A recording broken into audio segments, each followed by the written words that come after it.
بسم الله الرحمن الرحيم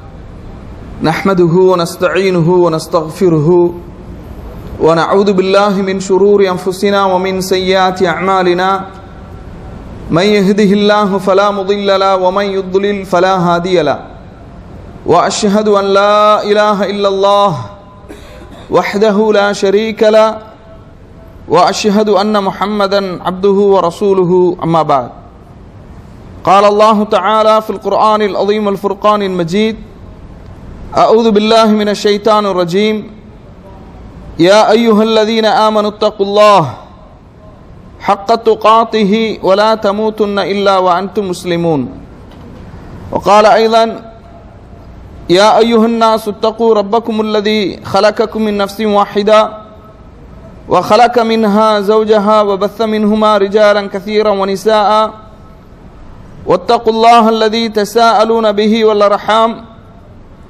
إن الله كان عليكم رقيبا وقال أيضا يا أيها الذين آمنوا اتقوا الله وقولوا قولا سديدا يصلح لكم أعمالكم ويغفر لكم ذنوبكم ومن يطع الله ورسوله فقد فاز فوزا عظيما فإن أصدق الحديث كتاب الله وخير الهدي هدي محمد صلى الله عليه وسلم وشر الأمور محدثاتها وكل محدثة بدعة وكل بدعة ضلالة وكل ضلالة في النار اللهم صل على محمد وعلى آل محمد كما صليت على إبراهيم وعلى آل إبراهيم إنك حميد مجيد اللهم بارك على محمد وعلى آل محمد كما باركت على إبراهيم وعلى آل إبراهيم إنك حميد مجيد வார்த்தைகளில் சிறந்தது அல்லாஹ்வுடைய வார்த்தை என்றும் வழிகாட்டுதலில் சிறந்தது நபிகள் நாயகம் ஸல்லல்லாஹு அலைஹி வஸல்லம் அவர்களுடைய வழிகாட்டுதல், காரியங்களில் மிக மிக கெட்டது மார்க்கத்தில் புதிதாக ஏற்படுத்தப்பட்டவை, மார்க்கத்தில் புதிதாக ஏற்படுத்தப்பட்ட ஒவ்வொன்றும் பித்அத்துகள், ஒவ்வொரு பித்அத்தும் வழிகேடுகள் அனைத்தும் நரகில் கொண்டு போய் சேர்க்கும் என்று நபிகள் நாயகம் ஸல்லல்லாஹு அலைஹி வஸல்லம் அவர்கள் இந்த மனித சமூகத்தை அச்சமூட்டி எச்சரிக்கை செய்ததை இந்த தருணத்தில் நினைவுபடுத்த நானும் கடமைப்பட்டிருக்கின்றேன். அன்பிற்கினிய எல்லாம் அல்ல அல்லாஹுவின் நல்லடியார்களே, சகோதர சகோதரிகளே, அஷ்ரு ரகாயிஸ் ஃபி தர்பியத்தில் அவுலாத், குழந்தைகளை வளர்ப்பதில் கடைபிடிக்க வேண்டிய முக்கியமான 10 அம்சங்களை குறித்து நாம் தொடர்ச்சியாக அறிந்து வருகின்றோம். இந்த நடுப்பகுதியில் உட்கார்ந்துருங்களேன், இந்த சைடில் உட்காந்துருக்கோம், நடுப்பகுதியில் வந்து உட்காந்துருக்கேன், நடுப்பகுதியில் உட்காந்துருக்கேன், நெருக்கமா நடுப்பகுதியில் உட்கார்ந்துருங்க. முந்தைய உரையில் ஒரு பிள்ளை சிறந்த பிள்ளையாக, பெற்றோர்களுக்கு கண்குளிர்ச்சியான பிள்ளையாக, மார்க்கத்திற்கும் சமூகத்திற்கும் சேவையாற்றக்கூடிய பிள்ளையாக உருவாக வேண்டும் என்றால் அதற்கென்று சில நிபந்தனைகளை நாம் குறிப்பிட்டிருந்தோம். அதில் முதலாவது அம்சம், நல்ல துணையை, வாழ்க்கை துணையை தேர்வு செய்ய வேண்டும். இரண்டாவது, ஈமானையும் கொள்கையையும் நம்முடைய பிள்ளைகளுடைய உள்ளங்களிலே ஊட்டி அவர்களை வளர்க்க வேண்டும். மூன்றாவது, பிள்ளைகளுக்காக வேண்டி அதிகமாக அல்லாஹ்விடத்திலே பிரார்த்தனை செய்ய வேண்டும். நான்காவது, பிள்ளைகளுக்கு அன்றாடம் ஓதக்கூடிய அதுக்கார்களை, திக்ருகளை, துஆக்களை அவர்களுக்கு கற்றுக் கொடுக்க வேண்டும். ஐந்தாவது, நல்ல பெயர்களை சூட்ட வேண்டும். சென்ற உரையில் நம்முடைய பிள்ளைகளுக்கு நாம் வைக்கக்கூடிய பெயர்கள் எந்த மாதிரியான பெயர்களை சூட்டலாம், எந்த மாதிரியான பெயர்களை சூட்டக்கூடாது அப்படிங்கிற தகவலை நாம் உங்களுக்கு சொல்லியிருந்தோம். அப்ப நல்ல பெயர்களை நாம் சூட்ட வேண்டும். ஆறாவது ஒரு விஷயம் என்னவென்றால், அல் அத்லு பைனல் அப்னா, நம்முடைய பிள்ளைகளுக்கு மத்தியில் நீதத்தை கடைபிடிக்க வேண்டும், நீதமாக நடந்து கொள்ள வேண்டும். கண்ணியத்திற்குரிய சகோதரர்களே, பிள்ளைகளுக்கு மத்தியில் நீதம் செலுத்துவது, பிள்ளைகளுக்கு மத்தியில் ஒரு தந்தை நீதம் செலுத்தவில்லை என்றால் அந்த பிள்ளைகளுக்கு மத்தியில பகைமையும் குரோதமும் காழ்ப்புணர்ச்சியும் வெறுப்பும் பொறாமையும் பிள்ளைகளுக்கு மத்தியில் ஏற்பட்டுவிடும். ஒரு பிள்ளையை மட்டும் நாம் அதிகமாக கவனிக்கின்றோம், ஒரு பிள்ளையின் மீது மட்டும் அதிகம் அக்கறை செலுத்துகின்றோம், மற்ற பிள்ளைகளை கண்டுகொள்வதில்லை என்றால் அவர்களுக்கு மத்தியில் இது பொறாமையையும் காழ்ப்புணர்ச்சியையும் குரோதத்தையும் விரோதத்தையும் பகைமை உணர்வையும் ஏற்படுத்தும். நம்முடைய பேச்சில், நடத்தையில், செயல்களில் பிள்ளைகளை கொஞ்சும் போது, முத்தமிடும் போது கூட நாம் என்ன செய்ய வேண்டும்? எல்லாவற்றிலும் பிள்ளைகளுக்கு மத்தியில் நீதமாக நடந்து கொள்ள வேண்டும். அனைவரிடமும் நாம் சமமாக நடந்து கொண்டோம் என்றால் பரஸ்பரம் அவர்களுக்கு மத்தியிலே அன்பு ஏற்படும், நேசம் ஏற்படும். தன்னுடைய சகோதரனுக்கு அல்லது சகோதரிக்கு ஒரு நன்மை செய்ய வேண்டும் என்ற அந்த எண்ணம் அவர்களுடைய உள்ளங்களிலே மேலோங்கி நிற்கும். பொதுவாக ஒரு பிள்ளை படிக்கிறான் என்று சொன்னால் அந்த பிள்ளைகளுக்கு, அவர்கள் பள்ளிக்கூடத்திற்கு செல்லக்கூடிய பிள்ளையாக இருந்தால் அந்த பிள்ளைக்கு நோட்டு புத்தகங்களை வாங்கி கொடுப்போம், பேனாவை வாங்கி கொடுப்போம், பென்சிலை வாங்கி கொடுப்போம். ஒரு பிள்ளை வேலைக்கு போகக்கூடிய பிள்ளையாக இருந்தால் அந்த பிள்ளைகளுக்கு இதையெல்லாம் நம்ம வாங்கி கொடுக்க மாட்டோம். சில பேர் என்ன செய்யக்கூடாது, தவறாக விளங்கிக் கொள்ளக்கூடாது. பிள்ளைகளுக்கு மத்தியில் அன்பளிப்பு வழங்குவதில் அல்லது ஏதாவது வாங்கி கொடுப்பதில் எல்லாவற்றிலும் சமமாக இருக்க முடியுமானா முடியாது. பிள்ளைக்கு, பள்ளிக்கூடத்திற்கு செல்லக்கூடிய பிள்ளைக்கு அதற்குரிய உபகரணங்களை வாங்கி கொடுப்போம் இல்லையா? வேலைக்கு போகக்கூடிய தருணத்தில் இருக்கக்கூடிய பிள்ளைகளுக்கு அதற்கான வழிகாட்டுதலை நாம் என்ன செய்வோம். அதுபோன்று ஒரு பிள்ளைக்கு நோய் வந்து விட்டது என்று சொன்னால் சிகிச்சைக்காக எந்த பிள்ளைக்கு நோய் வந்ததோ அந்த பிள்ளையை மட்டும்தான் அழைத்து செல்வோம். எல்லா பிள்ளைகளிடத்திலும் நீதமாக நடந்து கொள்ள வேண்டும் என்பதற்காக நோய் இல்லாத பிள்ளைகளை என்ன செய்ய மாட்டோம், அழைத்து செல்ல மாட்டோம். அப்ப நீதமாக நடந்து கொள்ளுதல் என்று சொன்னால் அவர்களுக்கு மத்தியில அன்பளிப்புகளை நாம் வழங்கும் போது, அவர்களுக்கு நாம் ஏதாவது வாங்கி கொடுக்கும் போது அதிலே நாம் நீதமாக நடந்து கொள்ள வேண்டும்.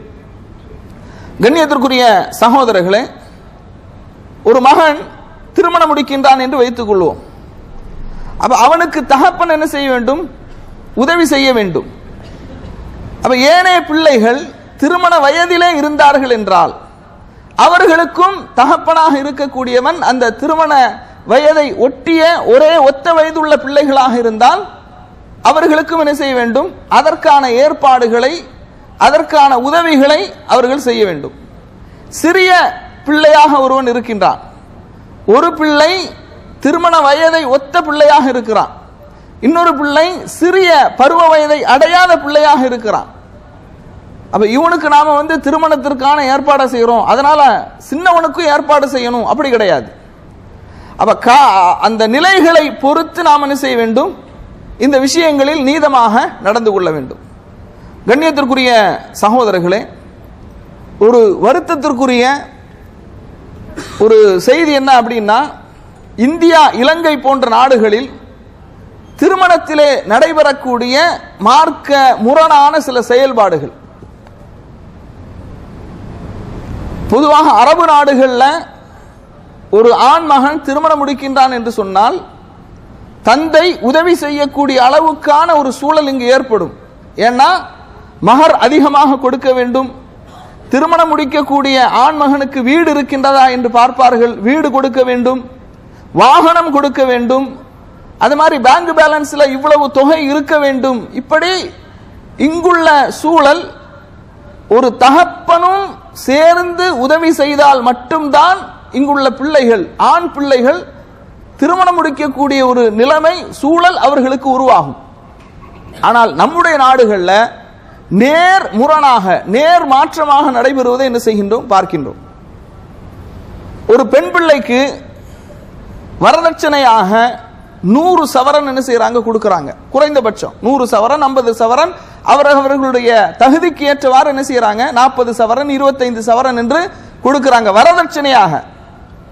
ஒரு பெற்றோர் அன்பளிப்பாக மனமுவந்து கொடுப்பது என்பது வேறு. ஆனால் ஆண் தரப்பிலிருந்து நிர்பந்திக்கப்பட்டு நிபந்தனையிடப்பட்டு வரதட்சணையாக கொடுக்கக்கூடியது என்ன செய்யறோம் பார்க்கிறோம். ஒரு 50 சவரன் கொடுக்கறாங்க, சொத்து கொடுக்கறாங்க, வீடு கொடுக்கறாங்க, வாகனம் கொடுக்கறாங்க. இன்னும் சொல்ல போனா முதல் பிரசவம் வந்து விட்டால் தலை பிரசவம் என்று அதற்கான செலவுகளும் பெண் வீட்டாரின் மீதே சுமத்தப்படுகிறது. ஏதாவது பண்டிகைகள் வந்து விட்டால், பெருநாள் வந்து விட்டால், தலப்பெருநாள் என்று அந்த செலவும் யார் மீது சுமத்தப்படுகிறது? யார் மீது?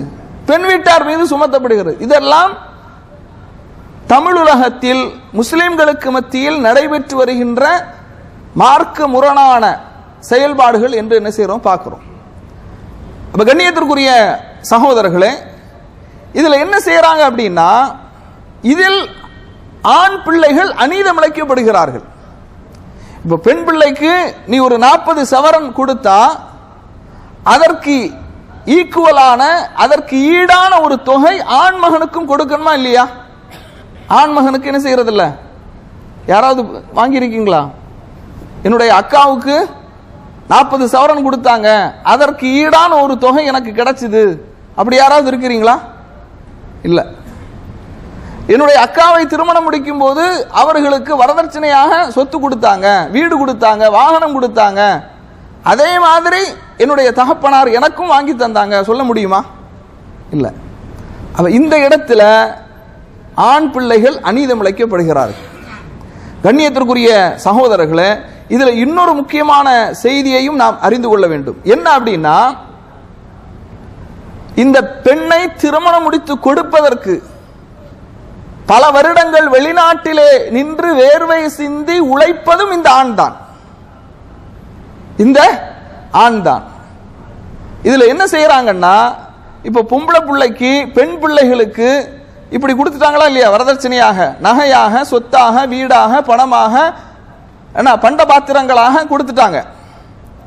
இப்ப அந்த பெண் பிள்ளை இடத்துல சொல்றது, உன்னுடைய தகப்பனாருடைய சொத்திலோ தாயாருடைய சொத்திலோ உனக்கு எந்த பங்கும் கிடையாது. ஏன்னா திருமணத்தில் எல்லாமே உனக்கு என்ன செஞ்சிட்டோம், தந்துட்டோம்.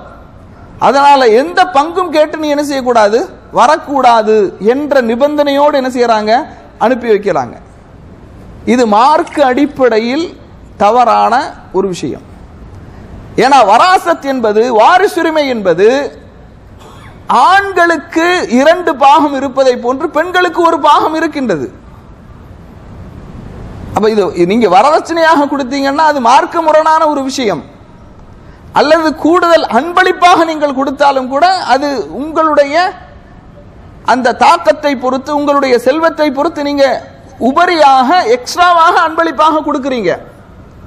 ஆனால் பெற்றோருடைய சொத்திலிருந்து பிள்ளைகளுக்கு வருமா வராதா அப்படின்னா, பெண் பிள்ளைகளுக்கு கண்டிப்பாக வரும், கண்டிப்பாக கொடுத்தாக வேண்டும். என்ன செய்யறாங்க, திருமணத்துக்கு தான் உனக்கு எல்லாம் தந்தாச்சு, இனிமே இதுல சொத்துல பங்கு கேட்டு என்ன செய்யக்கூடாது, வரக்கூடாது என்று என்ன செய்யறாங்க, சொல்றாங்க. இதுவும் மார்க்க முரணான ஒரு விஷயம். இந்த இடத்துல இன்னும் ஒரு தகவலை நான் பதிவு செய்ய ஆசைப்படுகின்றேன்.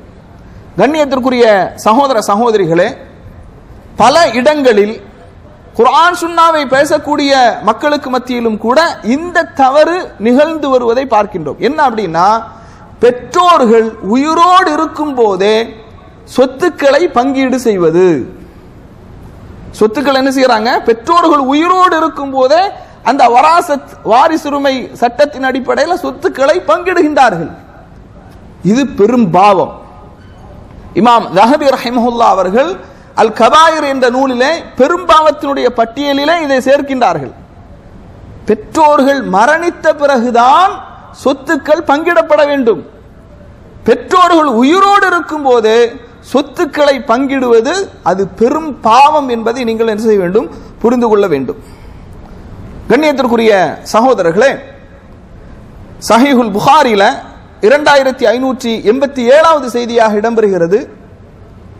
நபி ஸல்லல்லாஹு அலைஹி வஸல்லம் அவர்களிடத்துல நுஅமான் இப்னு பஷீர் ரலியல்லாஹு அன்ஹு அவர்கள் என்ன செய்யறாங்க, வாராங்க. வந்து சொல்றாங்க, என்னுடைய தந்தை வந்து எனக்கு ஒரு நிலத்தை அன்பளிப்பாக தந்தார்கள். அதாவது என்னுடைய தந்தை எனக்கு ஒரு நிலத்தை அன்பளிப்பாக தந்தார்கள். என்னுடைய தாயார் நபி ஸல்லல்லாஹு அலைஹி வஸல்லம் அவர்களை இதற்கு சாட்சியாக நீங்கள் ஆக்க வேண்டும் என்று கேட்கிறார்கள் அப்படின்னு நுஅமான் இப்னு பஷீர் வந்து சொல்றாங்க. ரசூலுல்லாஹி ஸல்லல்லாஹு அலைஹி வஸல்லம் அவர்களிடத்தில் இந்த விஷயத்தை சொன்ன உடனேயே ரசூல் ஸல்லல்லாஹு அலைஹி வஸல்லம் கேட்கிறாங்க, அத்தைத சாயிர வலதிக மிஸ்ல ஹாதா, இது போன்று ஏனைய பிள்ளைகளுக்கும் நீ கொடுத்தாயா அப்படின்னு கேட்கிறாங்க. சொல்றாங்க, இல்லை, ஏனைய பிள்ளைகளுக்கு நான் என்ன செய்யல, இது போன்று கொடுக்கவில்லை.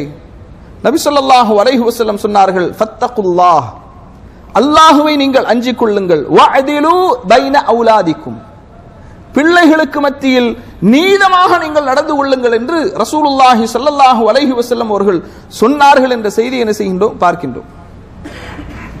நுஅமான் இப்னு பஷீர் ரலியல்லாஹு அன்ஹு அவர்களுடைய, அதாவது அம்ரத் பின்த் ரவாஹா, அவங்க தான் கேட்கறாங்க, லா அர்லா ஹத்தா துஷ்ஹித ரசூலுல்லாஹி ஸல்லல்லாஹு அலைஹி வஸல்லம், அல்லாஹ்வுடைய தூதர் ஸல்லல்லாஹு அலைஹி வஸல்லம் அவர்களை இதற்கு சாட்சியாக ஆக்காத வரை நான் ஒருபோதும் திருப்திப்பட மாட்டேன் அப்படிங்கிறாங்க.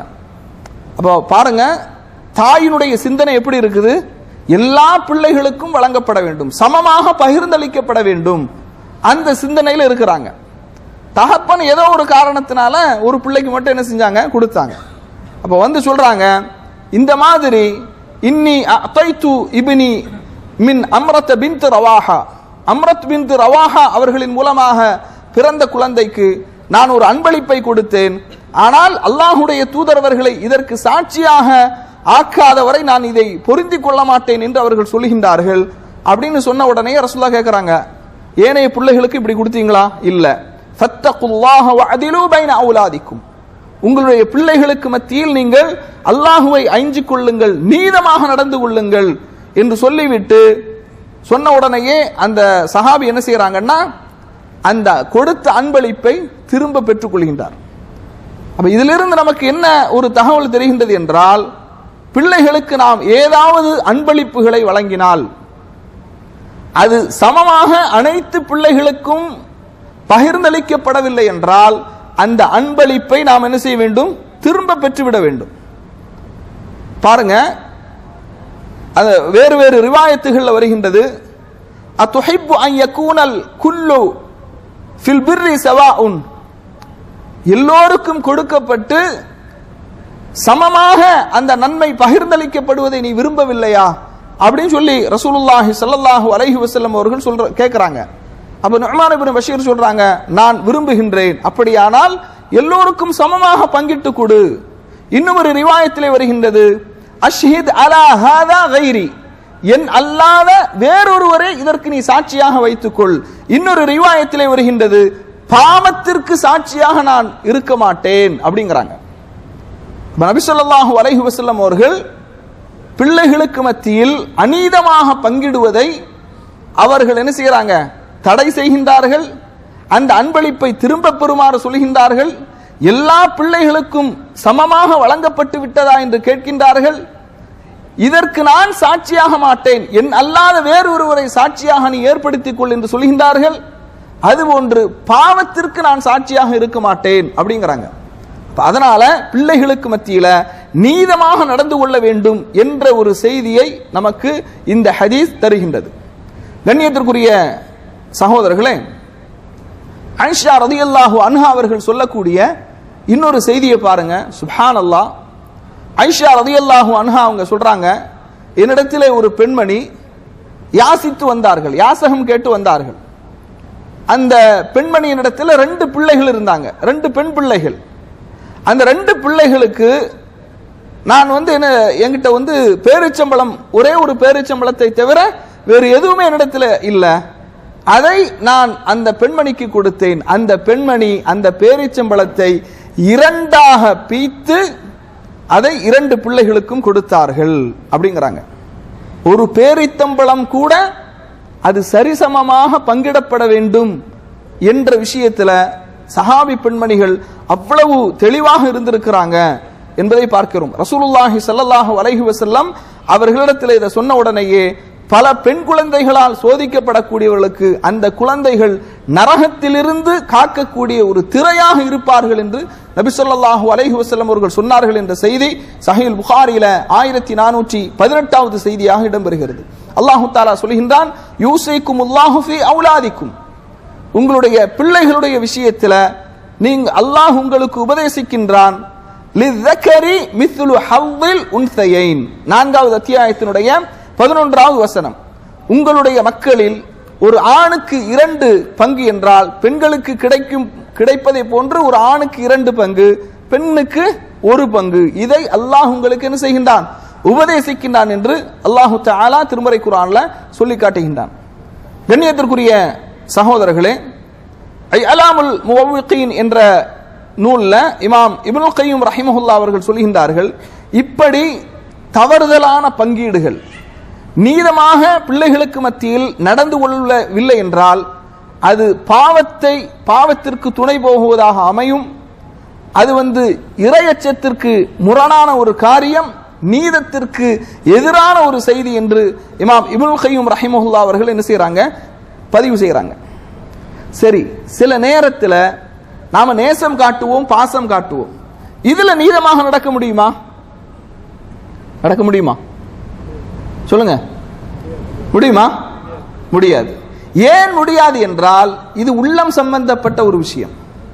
சில நேரங்களில் ஆண் பிள்ளைகளிடத்துல கூடுதல் அன்பு இருக்கும், சில நேரங்களில் பெண் பிள்ளைகளை கூடுதலாக அதிகமாக என்ன செய்வோம், நேசிப்போம். சில நேரங்களில் மூத்த பிள்ளைக்கு மேல அதிக அக்கறை செலுத்துவோம். சில நேரங்களில் கடைக்குட்டின்னு சொல்லுவாங்களா இல்லையா, கடைசியான பிள்ளை, அவர்கள் மீது கூடுதல் அக்கறையும் கரிசனமும் இருக்கும். அப்ப அன்பு விஷயத்துல நீதமாக என்ன செய்ய முடியாது, நடந்து கொள்ள முடியாது. ஏனென்றால் இதயத்தை இயக்குபவன் யார்? அல்லாஹு தஆலா. அல்லாஹு தஆலா பல மனைவிமார்களை பற்றி சொல்லும் போது என்ன சொல்றான், நீங்க உங்களுடைய மனைவிகளுக்கு மத்தியில் நீதமாக நடந்து கொள்ளுங்கள். நபி ஸல்லல்லாஹு அலைஹி வஸல்லம் அவர்கள் இரவை பங்கிடுவதில், அன்பளிப்புகளை வழங்குவதில், உணவுகளை கொடுப்பதில், அவர்களுடைய ஹக்கை உரிமைகளை நிறைவேற்றுவதில் எல்லாத்திலையும் நீதமாக இருந்தாங்க. ஆனா ஆயிஷா ரலியல்லாஹு அன்ஹா அவர்கள் மீது கொஞ்சம் கூடுதல் அன்புடையவர்களாக இருந்தார்கள். மற்ற ஏனைய மனைவிமார்கள் வருவதற்கு முன்பாக ஹதீஜா ரலியல்லாஹு அன்ஹா அவர்கள் மீது கொஞ்சம் கூடுதல் அன்புடையவர்களாக இருந்தார்கள். அதனாலதான் ஹதீஜா ரலியல்லாஹு அன்ஹா அவர்கள் மரணித்து எத்தனையோ வருடங்களுக்கு பிறகு கூட குர்பானியினுடைய ஏதாவது ஆடு அறுக்கப்பட்டு விட்டால் அதனுடைய இறைச்சியை என்ன செஞ்சாங்க, ஹதீஜா ரலியல்லாஹு அன்ஹா அவர்களுடைய தோழிகளுக்கு அனுப்பி வைத்தார்கள். அந்த அளவுக்கு ரசூல் ஸல்லல்லாஹு அலைஹி வஸல்லம் அவர்கள் ஹதீஜா ரலியல்லாஹு அன்ஹா அவர்கள் மீது அதிக அன்புடையவர்களாக இருந்தார்கள். ஆயிஷா ரலியல்லாஹு அன்ஹா அவர்கள் மீது அதிக அன்புடையவர்களாக இருந்தார்கள். சொல்றாங்க, ஆயிஷாவுடைய மடித்தட்டிலே இருக்கும்போதுதான் எனக்கு வஹி இறங்கியது அப்படிங்கிறாங்க. அதனால அன்பு விஷயத்தை பொறுத்த மட்டில் அது நம்முடைய கண்ட்ரோல்ல இல்லை. ஆனால் இந்த அன்பை வெளிப்படுத்தும் போது சில நேரங்களில் இங்க யதார்த்தமா பார்க்கலாம், ஒரு சின்ன குழந்தைக்கு நாம அந்த குழந்தையை அணைத்து முத்தமிட்டோம் என்று சொன்னால் உடனே மற்ற பிள்ளைகளும் எனக்கும் முத்தம் தரணும் அப்படிம்பாங்க இல்லையா. சின்ன பிள்ளைகள் ஏதாவது ஒரு பிள்ளைக்கு ஏதாவது ஒரு அன்பளிப்பை கொடுத்தால் எனக்கும் வாங்கி தர வேண்டும் என்று கேட்பார்கள். ஆனா அன்பு விஷயத்தை வெளிப்படுத்தும் போது ரொம்ப எச்சரிக்கையோடு நடந்து கொள்ள வேண்டும். நாம அன்பு செலுத்தும் போது, அன்பை வெளிப்படுத்தும் போது எச்சரிக்கை உணர்வோடு நடக்கவில்லை என்றால் சகோதரர்களாக இருக்கக்கூடியவர்கள், சகோதரிகளாக இருக்கக்கூடியவர்கள் பகைவர்களாக மாறுவார்கள். அது கொலையில் கூட என்ன செய்யும், கொண்டு போய் விடும். ஏன்னா நிறைய பத்திரிகைகளில் மீடியாக்கள் என்ன செய்கிறோம், தம்பியின் மீது மட்டும் அதிக அக்கறை செலுத்துகின்றார் பெற்றோர், அண்ணனின் மீது மட்டும் அதிக கரிசனம் காட்டுகின்றார், அன்பு செலுத்துகின்றார் என்பதற்காக அண்ணனை கொலை செய்த, தம்பியை கொலை செய்த, தங்கையை கொலை செய்த நிறைய நிகழ்வுகள் என்ன செய்து இருக்குது. ரொம்ப கவனமாக நாம் இருக்கணும். யூசுப் அலைஹிஸ்ஸலாத்து வஸ்ஸலாம் அவர்களுடைய வரலாறு நமக்கு எதை சொல்கின்றது பாருங்க. அல்லாஹ் தஆலா திருமறை குர்ஆன்ல சொல்றான், இது காலு யூசுஃபு வ அஹூஹு அஹப்பு இலா அபீனா மின்னா வ நஹ்னு உஸ்பத்துன் இன்ன அபானா லஃபீ ضلالٍ முபீன். யூசுப் அலைஹிஸ்ஸலாத்து வஸ்ஸலாம் அவருடைய சகோதரர்கள் சொல்றாங்க, யூசுப் அலைஹிஸ்ஸலாத்து வஸ்ஸலாம் அவர்களும் அவர்களுடைய இன்னொரு சகோதரர் யாரு, புன்யாமீன், இவங்க ரெண்டு பேரை தான் நம்முடைய தந்தை அதிக பிரியமுள்ளவர்களாக, இந்த ரெண்டு பேரும் தான் நம்முடைய தந்தைக்கு மிகவும் பிரியமுள்ளவர்களாக என்ன செய்யறாங்க, இருக்கிறாங்க. நாம பலமுள்ள ஒரு கூட்டத்தாராக இருக்கிறோம். நம்முடைய தந்தை பகிரங்கமான வழிகேட்டிலே, பகிரங்கமான தவறிலே அவர் இருக்கின்றார். சொன்னது யாரு? சொன்னது யாரு? யூசுப் அலைஹிஸ்ஸலாமுடைய சகோதரர்கள். யாரை பார்த்து சொல்றாங்க? யூசுப் அலைஹிஸ்ஸலாம் அவர்களுடைய தந்தை யாக்கூப் அலைஹிஸ்ஸலாம் அவர்களை பார்த்து சொல்றாங்க, நம்முடைய தந்தை பகிரங்கமான தவறிலே இருக்கின்றார். இந்த ரெண்டு பேரை மட்டும்தான் அவர் நேசிக்கிறார் அதிகமாக.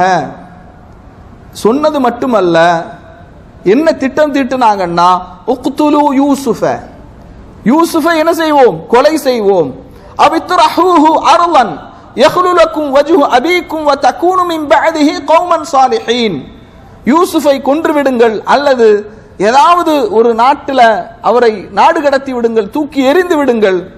அப்போதுதான் உங்களுடைய தந்தை உங்களின் பக்கம் கவனம் செலுத்துவார், அவர்களுடைய கவனம் உங்களிடத்திலே இருக்கும் அப்படிங்கிறாங்க. நீங்கள் நல்ல மனிதர்களாக ஆகிவிடுவீர்கள் அப்படிங்கிறாங்க. பாருங்க. அதனால அன்பை வெளிப்படுத்தும் போது கூட எச்சரிக்கை உணர்வோடு நாம் இருக்கணும். ஆம்பளை பிள்ளை மேல அதிக அன்பு இருக்கலாம், பெண் குழந்தைகள் மீது அதிக அன்பு இருக்கலாம், அல்லது கடைசி பிள்ளைகள் மீது அதிக அன்பு இருக்கலாம், அல்லது மூத்த பிள்ளையின் மீது அதிக அன்பு இருக்கலாம். அந்த அன்பை வெளிப்படுத்தும் போது கூட எச்சரிக்கை உணர்வோடு நாம் என்ன செய்ய வேண்டும், நடந்து கொள்ள வேண்டும். கண்ணியத்திற்குரிய சகோதரர்களே, பல வீடுகளிலும் பெண், சில வீடுகளில் என்ன செய்வாங்கன்னா, பெண் பிள்ளையின் மீது அதிக அன்புடையவர்களாக இருப்பாங்க. அதாவது ஆம்பளை பையன் எங்க போனாலும் என்ன செய்வான், பொழைச்சிக்குவான் அப்படின்னு சொல்லி பெண் குழந்தையின் மீது அதிக அன்புடையவர்களாக இருப்பாங்க. இன்னும் சில வீடுகளில் ஆண் பிள்ளையின் மீது அதிக அன்புடையவர்களாக இருப்பாங்க. ஏன்னா குடும்பத்தினுடைய அடுத்த தூண் இவன் தான், இவன் மூலமாகத்தான் இந்த குடும்பம் நிலை நிற்க முடியும். குடும்பத்தினுடைய எல்லா வரவு செலவுகளையும் கவனிக்கக்கூடிய அளவுக்கான அந்த ஆற்றல் இவனிடத்துல தான் இருக்குது என்பதற்காக ஆண் குழந்தையின் மீது அதிக அன்புடையவர்களாக இருப்பாங்க. இன்னும் சொல்ல போனா, சில வீடுகளில் ஆணுக்கு திருமணமான பிறகு அதே வீட்டிலே அந்த ஆணுக்கு ஒரு தங்கை இருந்தால் தங்கையின் மீது அதிக, அந்த பெண் பிள்ளையின் மீது அதிக அக்கறை உடையவர்களாக இருப்பாங்க. என்ன அப்படின்னா, என்னுடைய மகனுடைய சொத்தை, அவனுடைய சம்பாத்தியத்தை வெளியிலிருந்து வரக்கூடிய மருமகள் தான் அனுபவிக்க போறான். அதனால என்ன செய்வோம், நம்முடைய பிள்ளைக்கு அதிகமாக கொடுப்போம். யாரோ ஒருவர் அனுபவிப்பதற்கு நம்முடைய பிள்ளை அனுபவிச்சுட்டு போகட்டும் அப்படின்னு பெண் பிள்ளைக்கு என்ன செய்வாங்க, அள்ளி அள்ளி கொடுப்பாங்க. இப்படியான சூழ்நிலைகள்லாம் இருப்பதை என்ன செய்கின்றோம், பார்க்கின்றோம். அப்ப கண்ணியத்திற்குரிய சகோதரர்களே, ஆண் பிள்ளையாக இருந்தாலும் பெண் பிள்ளையாக இருந்தாலும், எதை நாம் கொடுப்பதாக இருந்தாலும், ஒரு ஆடையாக இருக்கலாம், ஒரு ஸ்வீட்டாக இருக்கலாம், எதை நாம் கொடுப்பதாக இருந்தாலும் நீதமாக அவர்களிடத்தில் நடந்து கொள்ள வேண்டும். அப்படி நீதமாக நாம் நடந்து கொள்ளவில்லை என்றால் அவர்களுக்கு மத்தியில அது பகைமையும் காழ்ப்புணர்ச்சியும் குரோதமும் விரோதமும் பொறாமையும், உறவுகளுக்கு மத்தியில் ஒரு மிகப்பெரிய விரிசலும் ஏற்படும். சில பெற்றோர்கள் என்ன செய்வாங்க அப்படின்னா, எந்த பிள்ளை தன்னை அதிகமாக கவனித்துக் கொள்கின்றதோ, இதெல்லாம் ரொம்ப முக்கியமான விஷயம். எந்த பிள்ளை தன்னை அதிகமாக கவனித்துக் கொள்கின்றதோ, எந்த பிள்ளை தனக்கு செலவுக்கு தருகின்றதோ, அந்த பிள்ளையின் மீது மட்டும் அதிக அன்பு செலுத்துவது, அக்கறை காட்டுவது. மற்ற பிள்ளைகள் மீது என்ன செய்யறதில்லை, அக்கறை காட்டுவதில்லை, அன்பு செலுத்துறதில்லை. இன்னும் சொல்ல போனா, சொத்து பங்கீடு செய்யும் போது கூட என்ன செய்யறாங்க, இவன் என்னை கவனிக்கல, எனக்கு செலவுக்கு தரல, என்னிடத்திலே அன்பாக நடந்து கொள்ளவில்லை, கருணையோடு நடந்து கொள்ளவில்லை, அதனால என்னுடைய சொத்திலிருந்து இந்த மகனுக்கு எதுவுமே கிடையாது அப்படின்னு சொத்து பங்கீட்டில் கூட சில பெற்றோர்கள் தவறிழைக்கின்றார்கள். இப்படி செய்யலாமா? செய்யலாமா? செய்யக்கூடாது. ஒரு பெற்றோரை ஒரு மகன் ஒரு பிள்ளை அவன் கவனிக்கின்றானோ இல்லையோ, செலவுக்கு கொடுக்கிறானோ இல்லையோ, ஆனால் அந்த சொத்துக்கள் அனைத்தும் சரிசமமாக பங்கிடப்பட வேண்டும். இவன் பெற்றோரை கவனிக்கவில்லை என்றால், பெற்றோருக்கு செலவுக்கு கொடுக்கலன்னா அதற்கான தண்டனையை மறுமையிலே அவன் கவனித்துக் கொள்வான், அவன் ஏற்றுக்கொள்வான். மறுமையில் அல்லாஹு தஆலா அதற்கான தண்டனையை கொடுப்பான். நீ ஏன் பெற்றோரை கவனிக்கவில்லை, ஏன் நீ பெற்றோருக்கு செலவுக்கு கொடுக்கல, ஏன் பெற்றோரிடத்திலே அன்பாக நடந்து கொள்ளல, மறுமையிலே எந்த மகன் இந்த தவறை செய்தானோ அதற்கான தண்டனை அவனுக்கு வழங்கப்படும். ஆனால் இந்த உலகத்தில் என்ன செய்யக்கூடாது, இவன் எனக்கு காசு தரல, இவன் என்ன கவனிக்கல என்பதற்காக சொத்து பங்கீடு செய்யும் போது அநீதமாக நடந்து கொள்ளக்கூடாது என்பதையும் நாம் என்ன செய்ய வேண்டும், கவனத்திலே கொள்ள வேண்டும். எத்தனை விஷயங்களை சொல்லி இருக்கிறோம்? 6 விஷயங்களை சொல்லி இருக்கிறோம். 7வது ஒரு விஷயம் என்னவென்றால் அர்-ரகீஸத்து ஸாபிஆ அர்-ரிஃப்கு வர்-ரஹ்மா. பிள்ளைகளிடத்தில் இரக்கத்தோடு, கருணையோடு, கிருபையோடு நாம் என்ன செய்ய வேண்டும், மென்மையோடு நடந்து கொள்ள வேண்டும். பிள்ளைகள் செய்கின்ற சில சேட்டைகள், சின்ன பிள்ளைகள் செய்யக்கூடிய சேட்டைக்காக எல்லாம் என்ன செய்யக்கூடாது, கோபப்படக்கூடாது. அது பார்த்து ரசிக்க வேண்டிய பருவம். அது சின்ன பிள்ளைகள் செய்கின்ற சேட்டைகள் இருக்குதா இல்லையா, அது பார்த்து ரசிக்க வேண்டிய பருவங்கள். அதனால அதிகமாக கோபப்படுவது, கடுமையாக நடந்து கொள்வது கூடாது. கண்ணியத்திற்குரிய சகோதரர்களை, பிள்ளைகளிடத்தில் மென்மையாக நாம் பிள்ளைகளை அவர்களை கையாண்டோம் என்று சொன்னால் அவர்கள் நம்முடைய உபதேசங்களை ஏற்றுக்கொள்வார்கள். கடும் போக்காக சில பெற்றோர்கள் என்ன நினைக்கிறாங்க அப்படின்னா, பிள்ளைகளை அடித்து வளர்க்க வேண்டும். சில பேர் சொல்லுவாங்க, அடிச்சு வளர்க்கணும் பிள்ளைகளை. அப்படி அடிச்சு வளர்க்கிறது தான் அவங்க கண்டிஷனா கரெக்டா வளர்க்கிறதாக நினைக்கிறாங்க. தவறு. கண்ணியத்திற்குரிய சகோதரர்களே, ஒரு பிள்ளையை அடிப்பதாக இருந்தால் எப்ப அடிக்கலாம்? எத்தனை வயசு? 10 வயது. 10 வயதுக்கு குறைவான பிள்ளைகளை அடிக்க கூடாது என்றுதான் முஹம்மது பின் சாலிஹ் அல் உஸைமீன் ரஹிமஹுல்லாஹ் அவங்க சொல்றாங்க.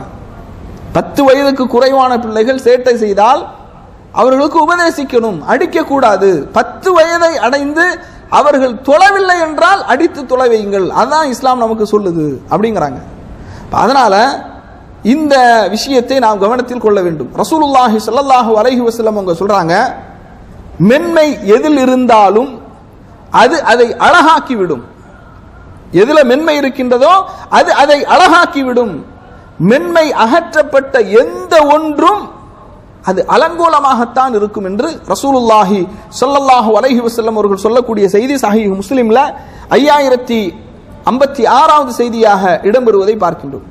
5055வது செய்தியாக சஹீஹ் முஸ்லிம்ல வருகின்றது. ஆயிஷா ரலியல்லாஹு அன்ஹா அவர்கள் அறிவிக்கின்றார்கள், அல்லாஹ்வுடைய தூதர் ஸல்லல்லாஹு அலைஹி வஸல்லம் அவர்கள் என்னிடத்திலே சொன்னார்கள், ஆயிஷாவே, அல்லாஹ் மென்மையானவன், மென்மையான போக்கைத்தான் அவன் என்ன செய்கின்றான், விரும்புகின்றான். வன்மைக்கும் பிறவற்றுக்கும் வழங்காததை எல்லாம் மென்மைக்கு அல்லாஹு தஆலா வழங்குகின்றான் என்று ரசூலுல்லாஹி ஸல்லல்லாஹு அலைஹி வஸல்லம் அவர்கள் சொல்றாங்க. சஹீஹ் முஸ்லிம்ல 5055வது செய்தியாக இடம்பெறுகிறது. நபி ஸல்லல்லாஹு அலைஹி வஸல்லம் அவர்கள் சொல்றாங்க, யார் மென்மையை தடுத்துக் கொள்கின்றானோ அவன் நன்மையை தடுத்துக் கொள்கின்றான். சஹீஹ் முஸ்லிம்ல 4994வது செய்தியாக இடம்பெறுகிறது. அப்ப பிள்ளைகளிடத்துல மென்மையாக நடந்து கொள்ள வேண்டும். நபி ஸல்லல்லாஹு அலைஹி வஸல்லம் அவர்கள் எந்த அளவுக்கு மென்மையாக நடந்திருக்கிறாங்க அப்படின்னு பாத்தீங்கன்னா, பிள்ளைகளிடத்தில் மட்டுமல்ல பெரியவர்களிடத்தில் கூட மென்மையாக நடந்திருக்கிறாங்க. ரசூலுல்லாஹி ஸல்லல்லாஹு அலைஹி வஸல்லம் அவர்களுடைய காலகட்டத்தில் ஒரு மனிதர் என்ன செய்யறாரு, பள்ளிவாசலிலே சிறுநீர் கழித்து விடுகின்றார். சஹாபாக்கள் எல்லாம் அந்த மனிதரை அடிப்பதற்காக துரத்துறாங்க. அவர் அங்கும் இங்கும் ஓடுகிறார். நபி ஸல்லல்லாஹு அலைஹி வஸல்லம் அவங்க என்ன செய்யறாங்க, அவரை விட்டு விடுங்கள். அவர் சிறுநீர் கழித்த அந்த இடத்துல ஒரு வாளி தண்ணீரை ஊற்றி விடுங்கள். அல்லாஹ்வுடைய தூதர் சொல்றாங்க, ஃபஇன்னமா புஇஸ்தும் முயஸ்ஸிரீன வலம் துப்அஸு முஅஸ்ஸிரீன. நீங்கள் நளினமாக நடந்து கொள்வதற்காகத்தான் அனுப்பப்பட்டிருக்கிறீர்கள், கடினமாக நடந்து கொள்வதற்காக அனுப்பப்படல. எப்ப இதை சொல்றாங்க? அல்லாஹ்வுடைய இறை இல்லத்தில் எந்த ஒரு செயலை செய்யக்கூடாதோ அந்த ஒரு செயலை செய்யும் போது நபி ஸல்லல்லாஹு அலைஹி வஸல்லம் அவர்கள் இந்த வார்த்தையை சொன்னார்கள் என்ற செய்தியை சஹீஹ் புகாரில 6128வது செய்தியாக நாம பார்க்கிறோம்.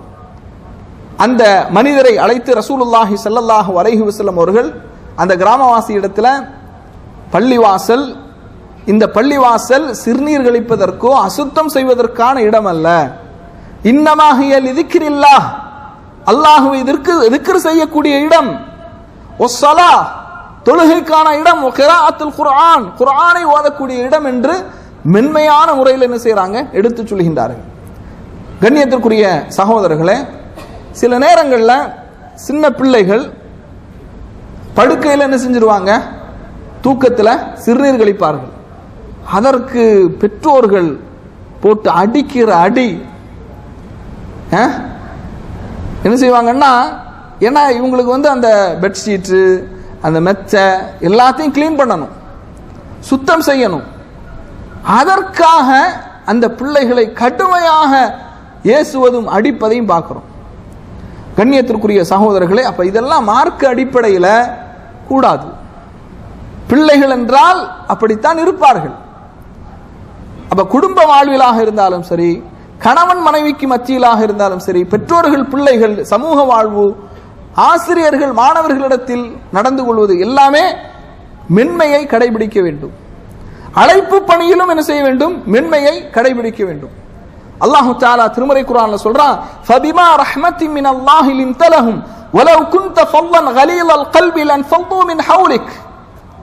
நபியை பார்த்து அல்லாஹ் தஆலா சொல்றான், நபியே, அல்லாஹ்வுடைய ரஹ்மத்தின் காரணமாக நீங்கள் அவர்களிடத்தில் மென்மையாக நடந்து கொள்கின்றீர்கள். நீங்கள் அவர்களிடத்தில் கடுகடுப்பாக நடந்து கொண்டால், கடின சித்தமுடையவராக இருந்திருந்தால் அவர்கள் உங்களை விட்டும் ஓடி இருப்பார்கள். அல்லாஹ் தஆலா தொடர்ந்து சொல்றான், ஃபஅஃபு அன்ஹும், அவர்கள் ஏதாவது தவறுகளை செய்தால் அதை அலட்சியம் செய்யுங்கள். வஸ்தக்ஃபிர் லஹும், அவர்களுக்காக பாவ மன்னிப்பு தேடுங்கள். வஷாவிருஹும் ஃபில் அம்ர், அவர்களோடு கலந்தாலோசனை செய்யுங்கள். ஃபஇதா அஸம்த ஃபதவக்கல் அலல்லாஹ், ஒரு காரியத்தை செய்வதாக நீங்கள் முடிவு செய்து விட்டால் அல்லாஹ்வின் மீது தவக்குல் நம்பிக்கை வையுங்கள். இன்னல்லாஹ யுஹிப்புல் முத்தவக்கிலீன், அல்லாஹ்வின் மீது பொறுப்பு சாட்டுபவர்களை அல்லாஹ் நேசிக்கக்கூடியவனாக இருக்கின்றான். அப்ப அதனால கண்ணியத்திற்குரியவர்களே, அல்லாஹ் நபியை பார்த்து சொல்றான், வஇன்னக லஅலா ஹுலுகின் அதீம், நபியே, மகத்தான நற்குணத்தின் மீது நீங்கள் அனுப்பப்பட்டிருக்கிறீர்கள், படைக்கப்பட்டிருக்கிறீர்கள் என்று அல்லாஹ் தஆலா சொல்கின்றான். அப்ப கொடுக்கல் வாங்கல், வியாபாரம், ஒப்பந்தம் எல்லாவற்றிலும் மென்மையை என்ன செய்ய வேண்டும், கடைபிடிக்க வேண்டும். குறிப்பாக சிறிய பிள்ளைகளாக இருந்தாலும் அவர்கள் வளர்ந்தாலும் அவர்களிடத்தில் என்ன செய்யணும், மென்மையை கடைபிடிக்க வேண்டும். சில பிள்ளைகள் தோளுக்கு மேல வளர்ந்தாலும் என்ன செய்யறாங்க, சில பெற்றோர்கள் அடிக்கின்றார்கள், ஏசுகின்றார்கள், பொது இடங்களிலே அவமானப்படுத்துகின்றார்கள், சத்தம் போடுறாங்க. கண்டிப்பாக இது அவர்களுடைய உள்ளத்தில் மிகப்பெரிய தாக்கத்தை ஏற்படுத்தும். பெற்றோர்கள் மீது வெறுப்பு ஏற்படும். அதனால தான் நீங்க பாருங்க, சமீபமாக பார்க்கிறோம், 13 வயது சிறுவன், 12 வயது சிறுவன், 10 வயது சிறுவன்லாம் திடீர்னு காணாம போறான். என்ன அப்படின்னு பார்த்தா, பெற்றோர்கள் கடினமான முறையில் நடந்து கொள்வது, அவர்களை எப்படி அணுக வேண்டுமோ அப்படி அணுகிறதில்லை.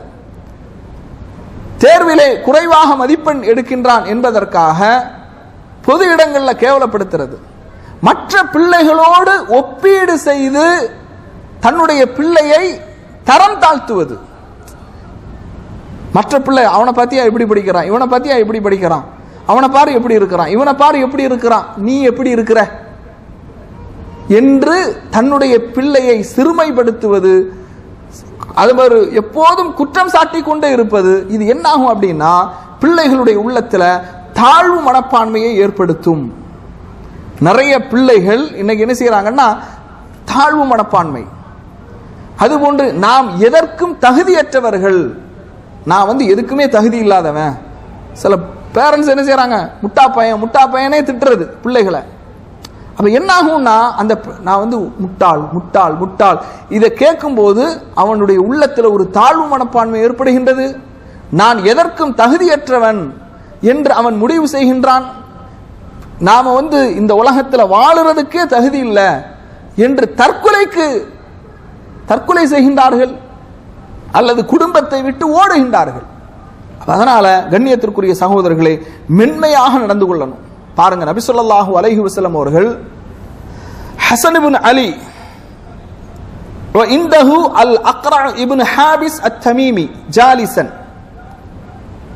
நபி ஸல்லல்லாஹு அலைஹி வஸல்லம் அவர்கள் கப்பல ரசூலுல்லாஹி ஸல்லல்லாஹு அலைஹி வஸல்லம் அல் ஹஸன் இப்னு அலி, அலி ரலியல்லாஹு அன்ஹுடைய மகன் ஹஸன் ரலியல்லாஹு அன்ஹு அவர்களை ரசூல் ஸல்லல்லாஹு அலைஹி வஸல்லம் முத்தமிடுறாங்க. அப்ப பக்கத்துல யார் உட்கார்ந்திருக்கா அப்படின்னா அக்ரா இப்னு ஹாபிஸ் அத்-தமீமி அவர் உட்கார்ந்திருக்கிறார். அவர் சொல்றாரு, இன்னலி அஷரத்தன் மினல் வலத், எனக்கு 10 பிள்ளைகள் இருக்கிறாங்க. எத்தனை பிள்ளைகள்? 10 பிள்ளைகள். இன்னைக்கு நாம் இருவர் நமக்கு இருவர், நாம் இருவர் நமக்கு ஒருவர், நாமே குழந்தைகள் நமக்கேன் குழந்தைகள். இந்த மாதிரி பிரச்சாரம் செய்து இந்தியால குறைவான மக்கள் தொகை கொண்ட மாநிலம் எது? தமிழகம். அதனால என்ன பாதிப்பு? சீட்டு கிடையாது, எம்பி சீட்டு கிடையாது. எங்க நிற்கிதுன்னு பாத்தீங்களா? எப்போதும் இயற்கைக்கு மாற்றமான ஒரு முடிவை மனிதன் எப்போதெல்லாம் எடுக்கின்றானோ அங்கெல்லாம் அவனுக்கு தோல்விதான், அங்கெல்லாம் அவனுக்கு இழப்பு தான், நஷ்டம்தான். இந்த டெலிபோனை கண்டுபிடிச்சவன் யார்? அது கிரஹாம்பல். இப்ப அவர் டெலிபோனை கண்டுபிடிச்சாரு. அவங்க வாப்பா எதுக்கு தேவையில்லாம பிள்ளை பெறணும்னு சொல்லி நினைச்சிருந்தா தொலைத்தொடர்பு சாதனம் வந்திருக்குமா? கிடைச்சிருக்குமா? புவியீர்ப்பு விசை. இப்படி ஒவ்வொரு கண்டுபிடிப்புகளுக்கு பின்னால் நிறைய அறிஞர்கள் இருக்கிறாங்க. அவர்களுடைய பெற்றோர்கள் எல்லாம் குழந்தை கட்டுப்பாடு அப்படிங்கிற ஒரு முடிவெடுத்திருந்தால் இந்த உலகம் எப்படி வளர்ச்சி அடைந்திருக்கும்? எப்படி நவீன கண்டுபிடிப்புகள் உருவாகும்? அதனால கண்ணியத்திற்குரியவர்களை, இயற்கைக்கு மாற்றமானது எப்போதுமே மனித சமூகத்திற்கு அழிவுதான். சைனால என்ன செஞ்சாங்க? நிறைய பிள்ளைகளை பெறுறாங்க. நம்முடைய தாவா நிலையத்தில் கூட சைனா நாட்டை சார்ந்த தாய் இருந்தார். அவர் பெரிய சவால் என்ன அப்படின்னா, ஒரு 3-4 பிள்ளைகள் பிறந்தா அரெஸ்ட் பண்ணி உள்ள வச்சிருவாங்க. அந்த மாதிரியான அளவுக்கான ஒரு சூழல் அங்கு ஏற்பட்டது. அதனால கொஞ்ச நாள் போக முடியாத ஒரு சூழல் எல்லாம் கூட அவருக்கு ஏற்பட்டது. கண்ணியத்திற்குரியவர்களே, அதற்கு பிறகு கொஞ்ச நாளைக்கு பிறகு என்ன நிலைமை என்ன ஆச்சு? வயதானவர்கள் அதிகரித்து விட்டார்கள். முதியோர் இல்லங்களை என்ன செய்யறாங்க? அங்கங்கேயா அரசாங்கம் முதியோர் இல்லத்தை கட்டுகின்றார்கள். ஏனென்றால் முதியோர்களை கவனித்துக் கொள்வதற்கு பிள்ளைகள் இல்லை. அதனால எங்கு அல்லாஹுடைய இந்த சட்டத்திற்கு முரணாக மக்கள் சிந்திக்கின்றார்களோ அங்கெல்லாம் அவர்களுக்கு அழிவுதான், நாசம்தான் என்பதை என்ன செய்கின்றோம்? பார்க்கின்றோம். அப்ப இந்த மனிதர் சொல்றாரு, எனக்கு 10 பிள்ளைகள் இருந்தாங்க, நான் யாரையும் என்ன செய்தல்ல, மா கப்பல்து மின்ஹும் அஹதன், யாரையுமே முத்தமிட்டதில்லை. நபி ஸல்லல்லாஹு அலைஹி ஃபனலர இலைஹி ரசூலுல்லாஹி ஸல்லல்லாஹு அலைஹி வஸல்லம், நபி ஸல்லல்லாஹு அலைஹி வஸல்லம் அவங்க பார்க்கறாங்க. பார்த்துட்டு சொல்றாங்க, மல்லா யர்ஹம் லா யுர்ஹம், யார் இரக்கம் காட்டவில்லையோ அவர்கள் இரக்கம் காட்டப்பட மாட்டார்கள். சஹீஹ் புகாரில 5997வது செய்தியாக, சஹீஹ் முஸ்லிம்ல 2318வது செய்தியாக இடம்பெறுவதை பார்க்கின்றோம். கண்ணியத்திற்குரிய சகோதரர்களே, பிள்ளைகளை தினமும் முத்தமிட வேண்டும். நாம வெளியே செல்கின்றோமா, வேலைக்கு செல்கின்றோமா, நம்முடைய பிள்ளைகளை முத்தமிட வேண்டும். அவர்கள் பள்ளிக்கூடத்திற்கு அவர்களை அனுப்புகின்றோமா, அவர்களுடைய நெற்றிகளை முத்தமிட்டு அவர்களை அனுப்ப வேண்டும். பள்ளிக்கூடத்திலிருந்து அவர்கள் வருகின்றார்களா, அவர்களை நாம் முத்தமிட வேண்டும். வயது வந்த பிள்ளைகள், தோளுக்கு மேல பிள்ளை வளர்ந்துட்டான், அவனை போய் எப்படி முத்தமிடுறது அப்படின்னு சில பேர் என்ன செய்யறாங்க, சில பெற்றோர்கள் கூச்சப்படுறாங்க. நீங்க அரப்ஸ பார்த்திருக்கிறீங்களா? அவர்கள் ஏதோ பல நாள் சந்திக்காமல் சந்தித்ததை போன்று கட்டி அணைத்துக் கொள்வார்கள். பல நாள் சந்திக்காத பிள்ளையை சந்தித்ததை போன்று தகப்பன் மகனின் நெற்றியிலும் மகன் தகப்பனின் நெற்றியிலும் முத்தமிட்டுக் கொள்வார்கள். இது அசிங்கமா? அருவருப்பான ஒரு விஷயமா? இல்ல. நம்முடைய அன்பை வெளிப்படுத்துவதற்கான ஒரு சந்தர்ப்பம். பெண் பிள்ளையாக இருந்தாலும் அவர்கள் வயது வந்து விட்டாலும் கூட நெற்றியிலே முத்தமிட வேண்டும். அவர்களுக்கு என்ன மாதிரியான ஒரு உணர்வை நாம் கொடுக்கணும் அப்படின்னா, நான் உனக்கானவன், நீ தனிமை அல்ல, நான் உனக்கானவன், உனக்கு என்ன பிரச்சனை இருந்தாலும் பெற்றோர்களாகிய நாங்கள் உங்களுக்கு இருக்கின்றோம். கண்ணியத்திற்குரிய சகோதரர்களே, நாம பெற்றோர்கள், தாய்மார்கள், தந்தைமார்கள் முத்தமிட தவறினார்கள், விளைவு பெற்றோர்கள் அன்பை வெளிப்படுத்த தவறினார்கள், விளைவு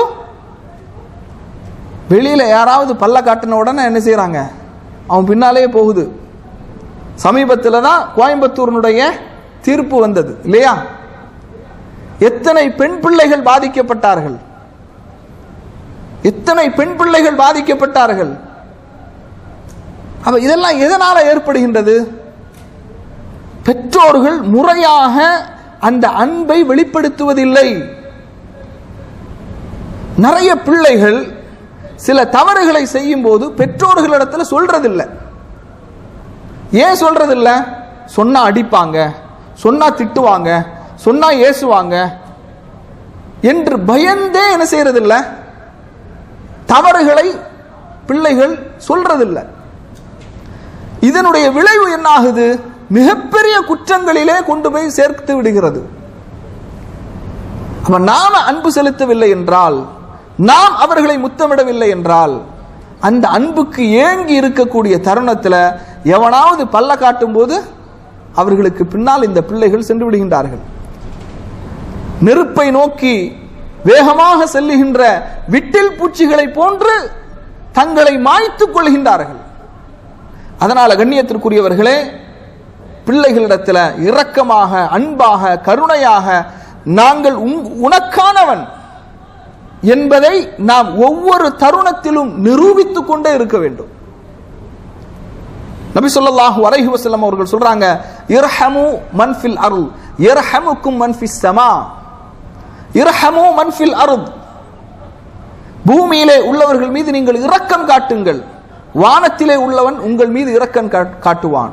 பூமியில் உள்ளவர்கள் மீது, யாருக்கோ எவருக்கோ அறிமுகம் இல்லாதவர்களுக்கு, இர்ஹமு மன் ஃபில் அர்த், பூமியில் உள்ளவர்களுக்கு நீங்கள் இரக்கம் காட்டுங்கள், வானத்தில் உள்ளவர்கள் உங்கள் மீது இரக்கம் காட்டுவான். அப்படியானால் நம்முடைய இரத்தம், நம்முடைய சதை, நபி ஸல்லல்லாஹு அலைஹி வஸல்லம் சொன்னாங்களா இல்லையா, ஈரக்குலை ஃபாத்திமா ரலியல்லாஹு அன்ஹா அவர்களை.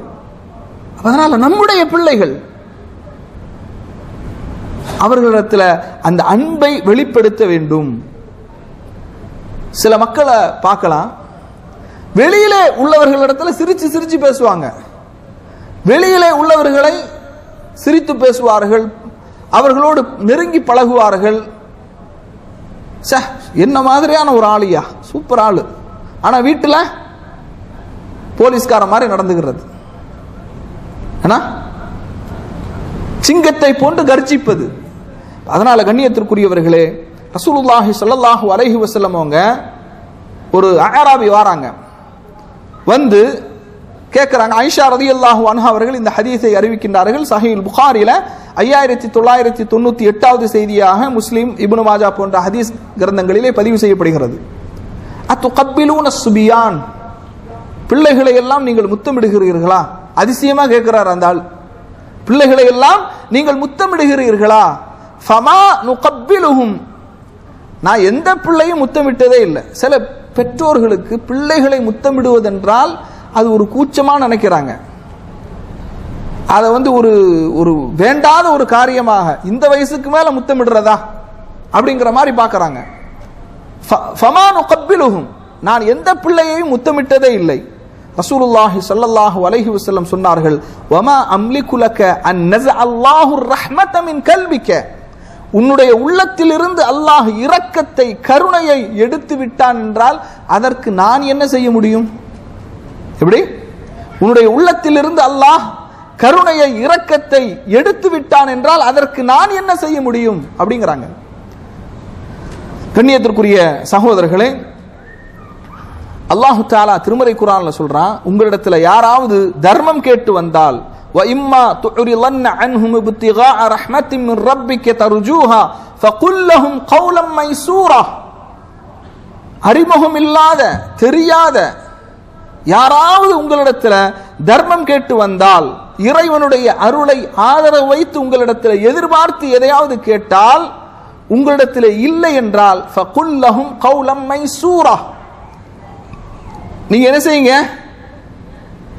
அவர்களிடத்துல கனிவாக அன்பாக பேசிக்கொள்ளுங்கள், அன்பான சொல்லை சொல்லுங்கள் அப்படின்னு அல்லாஹு தஆலா சொல்றான். யாரோ ஒருவர் தர்மம் கேட்டு வந்தார், அப்ப நம்ம பிள்ளைகள் என்றால் நாம் அதுல எவ்வளவு அவர்கள் உரிமையோடு, என்னுடைய தந்தை என்னுடைய தாய் உங்களிடத்தில் தான் நான் கேட்க முடியும் என்று உரிமையோடு சில பொருட்களை கேட்கும் போது சில நேரங்களில் நமக்கு அதை வாங்கி கொடுக்க முடியாத ஒரு சூழல் இருக்கலாம், பொருளாதார ரீதியாக, அல்லது இந்த வயதில் இவர்களுக்கு இது தேவையில்லை என்று கருதி கூட என்ன செய்யலாம், வாங்கி கொடுக்க முடியாத ஒரு சூழல் இருந்தாலும் கூட அதட்டக்கூடாது, அடிக்கக்கூடாது, மென்மையாக நடந்து கொள்ள வேண்டும். யாரோ தெரியாத ஒருவர் தர்மம் கேட்டால் உங்களிடத்துல அந்த பொருளாதாரம் இல்லைன்னா மென்மையான சொல்லை சொல்லுங்கள் என்று அல்லாஹ் சொல்லும் போது, நம்முடைய பிள்ளைகள் நம்மிடத்திலே கேட்டால், கண்ணியத்திற்குரிய சகோதரர்களே, இந்த விஷயத்தை நாம் கவனத்தில் கொள்ள வேண்டும். பாருங்க, நபி ஸல்லல்லாஹு அலைஹி வஸல்லம் அவர்களுடைய காலத்துல ஹசன் ரலியல்லாஹு அன்ஹு என்ன செய்யறாங்கன்னா, மார்பிலே நபி ஸல்லல்லாஹு அலைஹி வஸல்லம் அவர்களுடைய மார்பிலே சிறுநீர் கழித்து விடுகின்றார். சிறுநீர் கழித்த உடனேயே அவங்க அந்த ஃபஅஸாபல் பௌலு இஸாரஹு, மார்பில் கழித்த சிறுநீர் வேட்டி வரைக்கும் இறங்கிச்சு. இதை பார்த்த உடனேயே என்ன செய்யறாங்க, தோளை பிடித்து ஒருவர் உலுக்குகின்றார். ஃபாத்திமா ரலியல்லாஹு அன்ஹாவாக இருக்கலாம் அல்லது உம்மு ஃபضலாக இருக்கலாம். பிடிச்சு உலுக்குறாங்க. உலுக்குன உடனேயே நபி ஸல்லல்லாஹு அலைஹி வஸல்லம் சொல்றாங்க, என்னுடைய பிள்ளை இடத்தில் மென்மையாக நடந்து கொள்ளுங்கள், அல்லாஹ் உங்களுக்கு அருள் செய்வானாக. யோசிச்சு பாருங்க, சில பிள்ளைகள் சிறுநீர் கழிச்சா தூக்கி தொப்புன்னு போட்டுருவாங்க கீழே. பெட்ல சிறுநீர் கழிச்சா அடுத்த நாள் அடிதான், திட்டுதான், ஏசுதான். அதனால கண்ணியத்திற்குரியவர்களே, மென்மையாக நாம் என்ன செய்ய வேண்டும், நடந்து கொள்ள வேண்டும். அல்லாஹு தஆலா திருமறை குர்ஆன்ல சொல்றான், அல்லதீன யுன்ஃபிகூன ஃபிஸ் ஸர்ராஇ வல் ضراء والكاظمين الغيظ والعافين عن الناس والله يحب المحسنين. அல்லாஹு தஆலா யார விரும்புறான் அப்படின்னா, அவர்கள் கஷ்டமான நேரத்திலும் இன்பமான நேரத்திலும் துன்பமான நேரத்திலும் வசதியாக இருக்கும் போதும் ஏழ்மையாக இருக்கும் போதும் செலவு செய்வார்கள். வல் காலிமீனல் கைத, கோபத்தை அடக்கிக் கொள்வார்கள். வல் ஆஃபீன அனின் நாஸ், மக்கள் செய்யக்கூடிய செயல்களை அதை அலட்சியம் செய்வார்கள், அதை கண்டுகொள்ளாமல் இருப்பார்கள், மன்னிப்பார்கள். அல்லாஹு யுஹிப்புல் முஹ்சினீன், நன்மை செய்பவர்களை அல்லாஹு தஆலா நேசிக்கின்றான். ஒரே ஒரு செய்தியை சொல்லி என்னுடைய உரையின் நிறைவுக்கு வருகின்றேன். கண்ணியத்திற்குரிய சகோதரர்களே, அல்லாஹு தஆலா திருமறை குர்ஆன்ல சொல்றான், ஃபிரௌன் இடத்துல தாவா செய்யும் போது, ஃபிரௌன் யார் சொல்லுங்க? ஆனா ரப்புக்குமுல் ஆலா, நான் தான் மிகப்பெரிய இறைவன் என்று சொன்னவன், ஆண் பிள்ளைகளை எல்லாம் கொலை செய்தவன், மிகப்பெரிய கொடுங்கோலன். அவனிடத்திலே தாவா செய்ய சொல்லும் போது அல்லாஹு தஆலா சொல்றான், ஃபகூலா லஹு கௌலன் லய்யினா, மென்மையான முறையிலே நீங்கள் எடுத்துச் சொல்லுங்கள். லஅல்லஹு யததக்கர் அவ் யக்ஷா, அவன் படிப்பினை பெறக்கூடும் அல்லது அவன் பயப்படக்கூடும். ஃபிரௌன் காஃபிரான ஒரு ஆட்சியாளன், நன்றாக கவனிக்க வேண்டும். காஃபிரான ஒரு ஆட்சியாளன், தன்னை இறைவன் என்று வாதிட்டவன், அவனிடத்திலேயே அல்லாஹு தஆலா மென்மையான முறையிலே நீங்கள் எடுத்துச் சொல்லுங்கள். அவனிடத்தில் எங்க ஃபகூலா லஹு, லஹு அவனிடத்தில், பொது இடத்துல இல்ல, அவனிடத்தில் ஃபகூலா லஹு கௌலன் லய்யினா, மென்மையான முறையில் எடுத்து சொல்லுங்கள். அப்படியானால் முஸ்லிம் ஆட்சியாளர்கள் தவறிழைத்தால்? அப்ப கண்ணியத்திற்குரிய சகோதரர்களே, இதை நாம் என்ன செய்யறோம் பார்க்கிறோம். மென்மைக்கு இதெல்லாம் நிறைய உதாரணங்கள். ரசூலுல்லாஹி ஸல்லல்லாஹு அலைஹி வஸல்லம் அவங்க சஹீஹ் புகாரியில 1356வது செய்தியாக இடம்பெறுகின்றது. நபி ஸல்லல்லாஹு அலைஹி வஸல்லம் அவர்களுக்கு பணிவிடை செய்து கொண்ட ஒரு யூத சிறுவன் மென்மை எப்படியான ஒரு ரிசல்ட்டை, எப்படியான ஒரு தீர்வை தரும் என்பதற்கு இந்த ஹதீஸ் மிகப்பெரிய உதாரணம். ஒரு யூத சிறுவன் நபி ஸல்லல்லாஹு அலைஹி வஸல்லம் அவர்களுக்கு பணிவிடை செய்தவன் திடீரென்று நோய்வாய்ப்பட்டு விடுகின்றான். நபி ஸல்லல்லாஹு அலைஹி வஸல்லம் அவர்கள் அவனை நோய் நலம் விசாரிக்க செல்கின்றார்கள். இஸ்லாத்தை ஏற்றுக்கொள் அப்படிங்கிறாங்க. சில பேர் சொல்லுவாங்க, மௌத்தா போன இடத்துல போய் இஸ்லாம் பேசுறதா, மௌத்தா போன இடத்துல போய் சட்டம் பேசுறதா, மரண வீடுகளில் மார்க்கத்திற்கு முரணான சம்பவங்கள் நிகழ்வுகள் நடைபெறும் போது அது செய்யாதீங்க, இது செய்யாதீங்க, ஏப்பா மௌத்து வீட்டிலே வந்து பிரச்சனை பண்றீங்க அப்படின்னு கேட்கிற சில மக்களை பார்க்கிறோம். நபி ஸல்லல்லாஹு அலைஹி வஸல்லம் அவர்கள் மரண தருவாயில் இருக்கக்கூடிய மக்களுக்கு, அந்த யூத சிறுவனுக்கு இஸ்லாத்தின் பக்கம் அழைப்பு விடுக்கின்றார்கள். தந்தையின் முகத்தை பார்க்கின்றான். அபுல் காசிம், அபுல் காசிமுக்கு கட்டுப்படு, இஸ்லாத்தை ஏற்றுக்கொள்கின்றான். நபி ஸல்லல்லாஹு அலைஹி வஸல்லம் அவர்கள் அல்லாஹுவை புகழ்ந்தவர்களாக, நரகத்திலிருந்து பாதுகாத்த அல்லாஹ்வுக்கே எல்லா புகழும் என்று சொன்னவர்களாக வெளியே வராங்க. அவ அந்த அல்லாஹுடைய தூதருடைய மென்மை பாருங்க.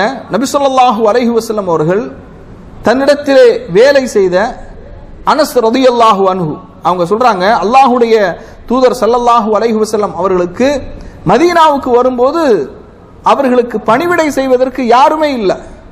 அபூ தல்ஹா ரலியல்லாஹு அன்ஹு வந்து என்ன செய்யறாங்க, என்னுடைய கையை பிடித்து கொண்டு அனஸ் ரலியல்லாஹுடைய கையை பிடிச்சு என்ன செய்யறாங்க, அல்லாஹுடைய தூதரிடத்தில் அழைத்து வருகின்றார்கள். அல்லாஹ்வின் தூதர் அவர்களே, அனஸ் இவர் வந்து புத்திசாலியான சிறுவன், நீங்க என்ன செய்யுங்க, உங்களுக்கு ஊழியம் செய்வதற்காக இவரை நீங்கள் வைத்துக் கொள்ளுங்கள். அப்படியே கொடுத்துடுறார், புள்ளைய கொடுத்துடுறார். இவரை நீங்க என்ன செய்யுங்க, வச்சுக்கிடுங்க. நான் நபி ஸல்லல்லாஹு அலைஹி வஸல்லம் உடைய பயணத்திலும் ஊரிலும் அவர்களுக்கு பணிவிடை செய்து கொண்டு வந்தேன். எந்த அளவுக்குன்னா, அல்லாஹுடைய தூதர் அவர்கள் நான் எதையாவது செய்தால் இதை ஏன் இப்படி செய்தாய், நான் எதையாவது செய்யவில்லை என்றால் ஏன் இதை நீ செய்யவில்லை என்று கேட்டதே கிடையாது. 10 வருடம் அனஸ் ரலியல்லாஹு அவங்க என்ன செஞ்சிருக்கிறாங்க, நபி ஸல்லல்லாஹு அலைஹி வஸல்லம் அவர்களுக்கு பணிவிடை செஞ்சிருக்கிறாங்க. 10 வருடம். ஒன்றை செய்தால் ஏன் செய்தாய் என்று கேட்க மாட்டார்கள், ஒன்றை செய்யவில்லை என்றால் ஏன் செய்யவில்லை என்று கேட்க மாட்டார்கள். இப்படி ஒரு தலைவரை பார்க்க முடியுமா உலகத்துல? கண்ணியத்திற்குரிய சகோதரர்களே, அனஸ் ரலியல்லாஹு அவங்க சொல்றாங்க, அல்லாஹுடைய தூதரை போன்று நற்குணமுக்கியவர்களாக யாரையும் நான் என்ன செய்ததில்லை, பார்த்ததே கிடையாது. அல்லாஹுடைய தூதர் அல்லாஹின் மீது ஆணையாக, அதாவது ரசூலுல்லாஹி ஸல்லல்லாஹு அலைஹி வஸல்லம் அவர்கள் என்னை ஒரு வேலைக்காக, ஒரு அலுவலுக்காக என்ன செய்யறாங்க, அனுப்புறாங்க. அப்ப நான் சொல்றேன், அல்லாஹின் மீது ஆணையாக நான் போக மாட்டேன் அப்படிங்கிறாங்க அனஸ் ரலியல்லாஹு அன்ஹு. அல்லாஹின் மீது சத்தியமா நான் போக மாட்டேன் அப்படிங்கிறாங்க. போக மாட்டேன்னு சொன்ன உடனேயே, ஆனால் அனஸ் ரலியல்லாஹு அன்ஹு மனசுல என்ன நினைக்கிறாங்க, இல்ல இந்த வேலையை அல்லாஹுடைய தூதருக்காக நாம செஞ்சு கொடுக்கணும் அப்படின்னு நினைக்கிறாங்க. ஆனா வெளிப்படையா நான் போக மாட்டேன் அப்படிங்கிறாங்க. அப்படி சொல்லிக்கிட்டு வீதியில வராங்க. பிள்ளைகள் எல்லாம் விளையாடி கொண்டிருக்கிறார்கள், சிறுவர் தானே. அப்ப பிள்ளைகள் விளையாடுறத பார்த்த உடனே அந்த பிள்ளைகளோடு சேர்ந்து ரசூலுல்லாஹ் இந்த அனஸ் ரலியல்லாஹு அன்ஹு அவர்களும் விளையாட ஆரம்பிக்கிறாங்க. நபி ஸல்லல்லாஹு அலைஹி வஸல்லம் அவர்கள் பின்பக்கமாக வந்து பிடரிய பிடிக்கிறாங்க. பிடிச்ச உடனே அனஸ் ரலியல்லாஹு அன்ஹு என்ன செய்யறாங்க, இப்படி பார்க்கறாங்க. பார்த்த உடனேயே அல்லாஹுடைய தூதர் அவர்கள் சிரித்து கொண்டார்கள். அப்ப கேட்கிறாங்க, அனஸே நான் உனக்கு ஒரு வேலையை சொன்னனே அப்படின்னு சொல்லும்போது, ஆம் அல்லாஹுடைய தூதர் அவர்களே என்று அந்த வேலையை அவங்க என்ன செய்யறாங்க. இந்த செய்தியை சஹீஹ் முஸ்லிம்ல 4626வது செய்தியாக இடம்பெறுவதை என்ன செய்கின்றோம், பார்க்கின்றோம். அப்ப கண்ணியத்திற்குரிய சகோதரர்களே, இன்றைய வகுப்புல 2 விஷயங்களை நாம பார்த்திருக்கிறோம். யஅதிலு பைன அவுலாதிக்கும், உங்களுடைய பிள்ளைகளுக்கு மத்தியில் நீதமாக நடந்து கொள்ளுங்கள். அதுபோன்று உங்களுடைய பிள்ளைகளிடத்துல கருணையோடு அன்போடு நீங்கள் என்ன செய்யுங்கள், நடந்து கொள்ளுங்கள். அப்ப இதுவரைக்கும் 7 விஷயங்களை பார்த்திருக்கிறோம். நல்ல வாழ்க்கை துணையை தேர்வு செய்ய வேண்டும், சிறந்த பிள்ளைகளாக பெற்றோர்களுக்கு கண்குளிர்ச்சியான பிள்ளையாக, மார்க்கத்திற்கும் சமூகத்திற்கும் சேவையாற்றக்கூடிய பிள்ளைகளாக, நாம் மரணித்த பிறகு நமக்காக பிரார்த்தனை செய்யக்கூடிய பிள்ளைகளாக நமது பிள்ளைகள் உருவாக வேண்டுமானால் 7 விஷயங்கள் இருக்கு. நல்ல வாழ்க்கை துணையை தேர்வு செய்ய வேண்டும், ஈமானையும் கொள்கையையும் அந்த பிள்ளைகளுக்கு கற்றுக் கொடுக்க வேண்டும், பிள்ளைகளுக்காக அதிகமாக நாம் பிரார்த்தனை செய்ய வேண்டும், அந்த பிள்ளைகளுக்கு அதுக்கார்களையும் ஔராதுகளையும் திக்ருகளையும் துஆக்களையும், காலையில் ஓத வேண்டிய துஆ, மாலையில் ஓத வேண்டிய துஆ, பயணத்திலே ஓத வேண்டிய துஆ, கடைத்தெருவிலே ஓத வேண்டிய துஆ, படுக்கைக்கு முன்னால் ஓத வேண்டிய துஆ, தொழுகையிலே ஓத வேண்டிய திக்ருகள், இப்படி ஔராதுகளையும் அதுக்கார்களையும் அந்த பிள்ளைகளுக்கு நாம் கற்றுக் கொடுக்க வேண்டும். நல்ல பெயர்களை அவர்களுக்கு நாம் சூட்ட வேண்டும். பிள்ளைகளுக்கு மத்தியில் நீதமாக நடந்து கொள்ள வேண்டும், மென்மையோடும் கருணையோடும் அவர்களிடத்திலே நடந்து கொள்ள வேண்டும் என்று 7 விஷயங்கள் என்ன செஞ்சிருக்கிறோம், பார்த்திருக்கிறோம். இன்ஷா அல்லாஹ் இன்னும் ஒரு 3 விஷயங்கள் இருக்குது. அதை வரக்கூடிய வாரங்களிலே அறிந்து கொள்வோம். அல்லாஹு தாலா எந்த செய்திகளை நாம் கேட்டோமோ அதன் அடிப்படையில் செயல்படக்கூடிய மக்களாக நம்முடைய பிள்ளைகளை மார்க்கத்திற்காக, மார்க்கத்தை நேசிக்கக்கூடிய பிள்ளைகளாக, மார்க்கத்தை மக்களுக்கு எடுத்துச் சொல்லக்கூடிய பிள்ளைகளாக, மார்க்க பற்றுடைய பிள்ளைகளாக உருவாக்குவதற்கு அல்லாஹு தஆலா தௌஃபீக் செய்வானாக என்று கூறி நிறைவு செய்கிறேன். வ ஆகிரு தஅவானா அனில் ஹம்துலில்லாஹி ரப்பில் ஆலமீன். அஸ்ஸலாமு அலைக்கும் வரஹ்மத்துல்லாஹி வபரகாத்துஹு.